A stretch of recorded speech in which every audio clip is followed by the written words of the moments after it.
ಸರ್ಕಾರದ ವಿರುದ್ಧ ವಿದ್ಯಾರ್ಥಿಗಳ ಸಮರ. 8 ವರ್ಷಗಳಿಂದ ಕೆಪಿಸಿಎಲ್ ನೇಮಕಾತಿಗೆ ಮೀನಾಮೇಷ. ಒಂದೆಡೆ ವಿಧಾನಮಂಡಲದ ಕಲಾಪ, ಮತ್ತೊಂದೆಡೆ ವಿದ್ಯಾರ್ಥಿಗಳಿಂದ ಪ್ರತಿಭಟನೆಯ ಕಹಳೆ. ಅಧಿವೇಶನದ ಹೊತ್ತಲ್ಲೇ ವಿದ್ಯಾರ್ಥಿಗಳು ಸರ್ಕಾರದ ವಿರುದ್ಧ ಸಮರ ಸಾರಿದ್ದಾರೆ. ಅಧಿವೇಶನದಲ್ಲಿ ನಮ್ಮ ಸಮಸ್ಯೆ ಬಗೆಹರಿಸಿ ಎಂದು ಆಗ್ರಹಿಸಿ ಪ್ರತಿಭಟನೆ ನಡೆಸಲು ಮುಂದಾಗಿದ್ದಾರೆ. ವಿಶ್ವವಿದ್ಯಾಲಯಗಳ ಮುಚ್ಚಲು ಹೊರಟಿರುವ ರಾಜ್ಯ ಸರ್ಕಾರಕ್ಕೆ ಹೇಳಿ ಧಿಕ್ಕಾರ.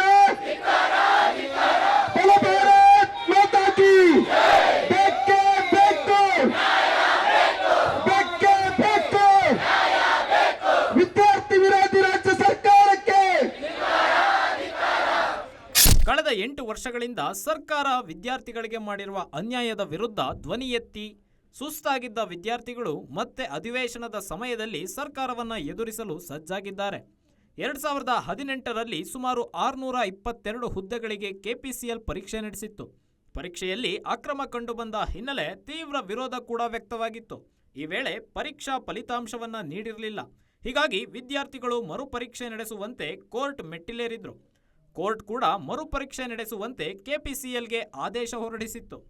ಅದರಂತೆ 2024ರಲ್ಲಿ ಕೆಪಿಸಿಎಲ್ ಮರುಪರೀಕ್ಷೆ ನಡೆಸಿದ್ರೂ ಸಹ ಇಲ್ಲಿಯವರೆಗೆ ನೇಮಕಾತಿ ಮಾಡಿಕೊಳ್ಳದೆ ಇರೋದು ಆಕ್ರೋಶಕ್ಕೆ ಕಾರಣವಾಗಿದೆ. ಇವತ್ತು ನಾನು ಈ ಮೂಲಕ ರಾಜ್ಯ ಸರ್ಕಾರಕ್ಕೆ ಆಗ್ರಹವನ್ನು ಮಾಡ್ತಾ ಇದ್ದೇನೆ.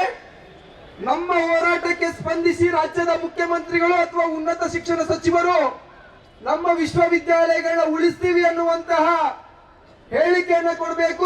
ಇನ್ನು ಪರೀಕ್ಷೆ ನಡೆಸಿ ವಿದ್ಯಾರ್ಥಿಗಳ ಕಣ್ಣರೆಸಲು ಅಕ್ಟೋಬರ್ನಲ್ಲಿ ತಾತ್ಕಾಲಿಕ ನೇಮಕಾತಿ ಪತ್ರ ನೀಡಿತ್ತು. ಆದರೆ ಇದೀಗ ಅಂತಿಮ ನೇಮಕಾತಿ ಪತ್ರ ನೀಡಲು ಮೀನಾಮೇಷ ಎಣಿಸುತ್ತಿರೋದು ಭಾರೀ ಆಕ್ರೋಶಕ್ಕೆ ಕಾರಣವಾಗಿದೆ.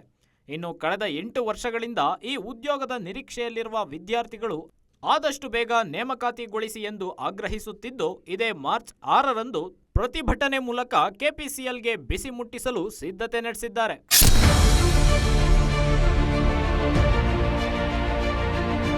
ಒಟ್ನಲ್ಲಿ ವಿದ್ಯಾರ್ಥಿಗಳ ಜೀವನದ ಜೊತೆ ಸರ್ಕಾರ ಕಳ್ಳಾಟ ಆಡ್ತಿದ್ದು, ಪ್ರತಿಭಟನೆಯಿಂದಾದರೂ ನಿದ್ರೆಗೆ ಜಾರಿರುವ ಸರ್ಕಾರ ಇಲಾಖೆ ಎಚ್ಚೆತ್ತುಕೊಳ್ಳುತ್ತಾ ಅನ್ನೋದನ್ನ ಕಾದ್ ನೋಡಬೇಕಾಗಿದೆ.